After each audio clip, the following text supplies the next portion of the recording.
Hello, today I'm going to be making a pear crumb pie. I've never made a pear crumb pie before, but it sounds delicious and the recipe has good reviews. The first thing we're going to need to do is peel and thinly slice our pears.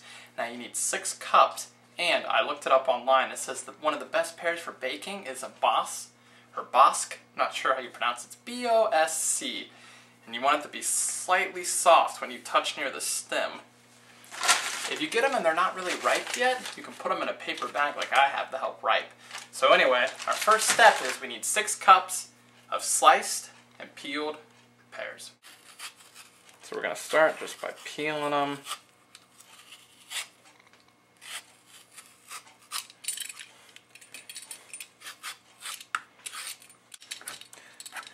Now I'm going to slice this up, thinly slice it.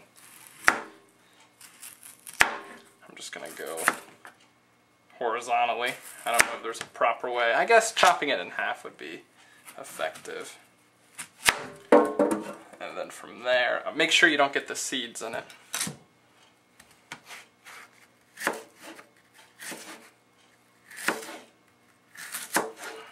Trying to go pretty thin. I think that's what the recipe called for. When it said thinly, it wants them really thin. Alright, for me, 6 cups of thinly sliced pears ended up being 3 of my pears. And it's going to vary based on the size of your pear, but you're probably looking for about this much. I'm making mine a slight variation. I'm using wheat flour, and you need 1 1/3 cup. 1 1/3 cup. The recipe calls for white flour, but I'm actually out, so I'm going to use wheat flour. I'm hoping it turns out the same. It should just be, you know, healthier wheat variation. But the recipe calls for 1 1/3 cup white flour. There's 1. There's 1/3. You also need 1/2 teaspoon of salt. So mix that in.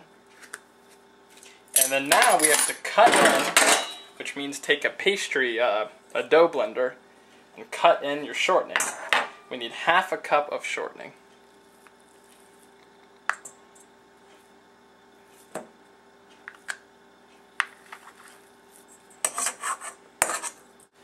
Now what you have to do is cut it in, which means just kind of press into it, and the shortening is going to become crumbly, and you're going until you get to like a cornmeal texture.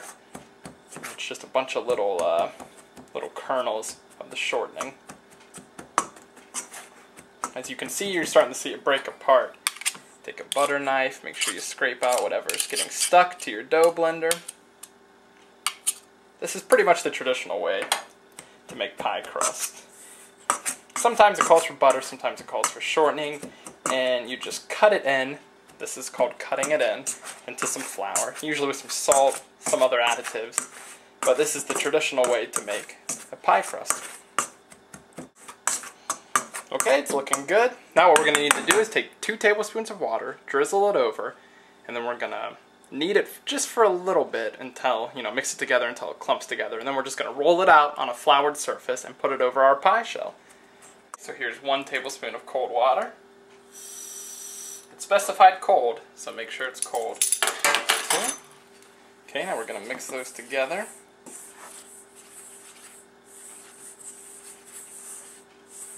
Should all start to clump together.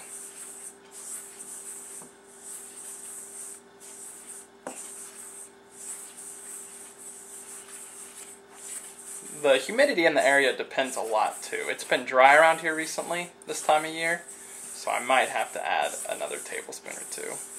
Okay, now that it's been moistened, you just need to roll it out.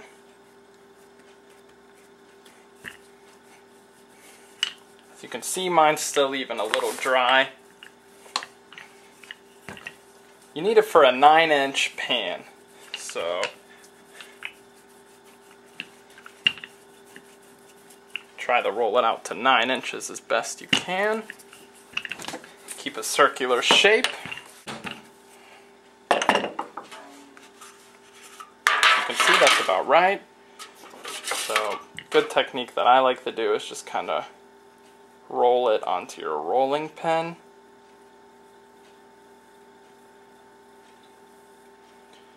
Kind of a similar technique that you do with fondant.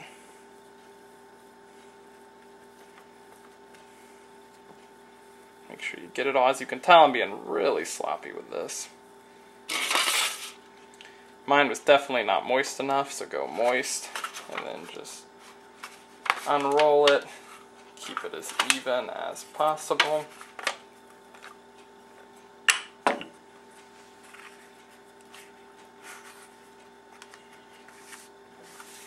I got the overall form good.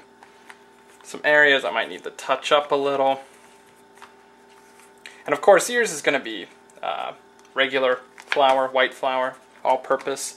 So hopefully yours will turn out a lot better looking than this. But this should still taste great. And that's what matters. Alright, now we can work on the filling, get it in the oven, and then work on the topping. Preheat your oven to 400 degrees Fahrenheit. Now for the filling, you need half a cup of packed brown sugar. Pack it like a sandcastle.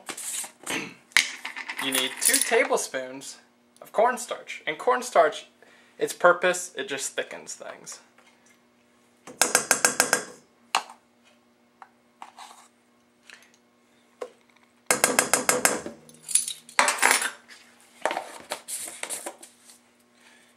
Alright, you need half a teaspoon of ground cinnamon.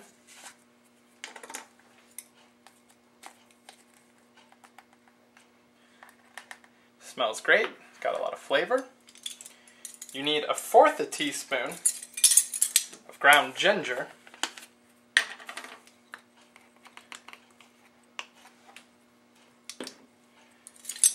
And then just 1/8 teaspoon of salt.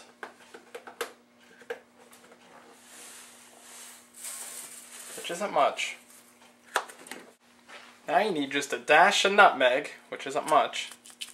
Oops. If I can get some out. Just do like a pinch. There.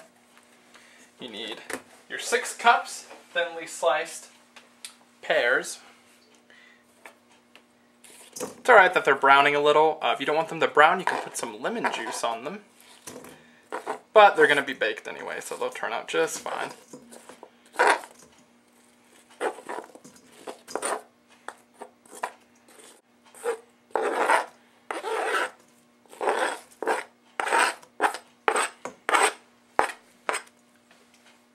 And then you need a tablespoon of lemon juice. Alright.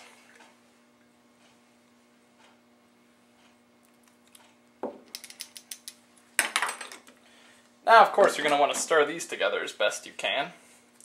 And this is the filling of our pie. Smells great. It's all the ingredients I love. A lot of pies have these ingredients. Slice your pears as thin as possible. I could have gone thinner on some of them. Okay, now that the filling's mixing together well, we're going to spoon this into the crust, bake it for about 25 minutes. While it's baking, we're going to work on our topping. Then we're going to pull it out after 25 minutes, sprinkle the topping on, and continue baking for about 40 minutes. So get your crust, and just gently spoon this filling in.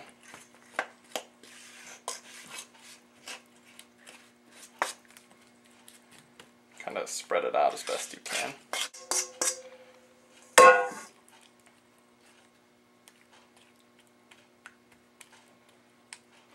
Okay, it's looking good. Let's get this in our oven.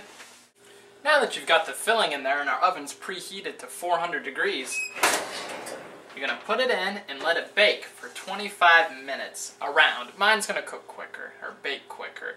And then while it's baking, we're going to work on the top. And then we're going to pull it out, sprinkle the top on, and continue baking for right around 40 minutes. So check on it around 25 minutes, and while it's baking, we're going to work on the top.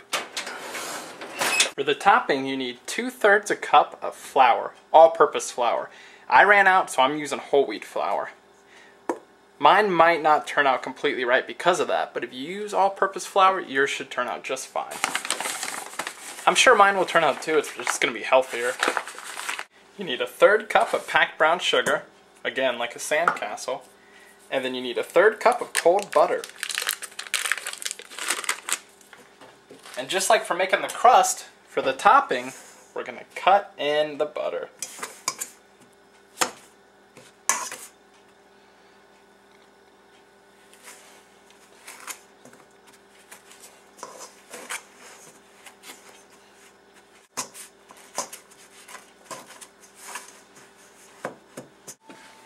Alright, now that our pie's been baking for about 20-25 minutes, I'm going to pull it out.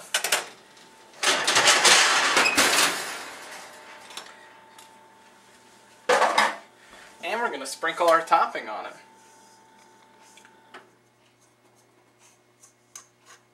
The reason we didn't put it on immediately is because we didn't want the topping to burn as much. That's not good when it burns. So, also, towards the last 10 minutes of baking this, you can put an aluminum ring around the edge. And this will stop the edges from browning too much. As you can see, it's browning a little right there already.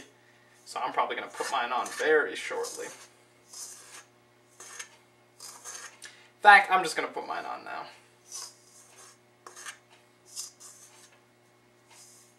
Okay, you can put the ring on now or a little later in the process and continue cooking for 40 minutes. I'm going to cook mine for less just because my oven's hotter than usual. So,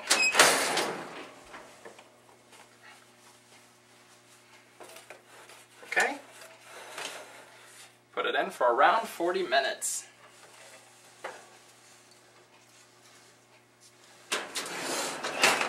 Alright, it's been about 30 minutes now, which my oven cooks a lot hotter, so that's about right. Yours might take 35, 40, or even 45. It looks good. The topping's starting to brown a little. Smells really good. It smells very whole wheaty, so mine's kind of like a healthier version. If you have just regular all-purpose flour, yours will turn out tasting better. Less healthy, but delicious. Alright, I've let my pear pie cool for a little bit, and now I'm going to try some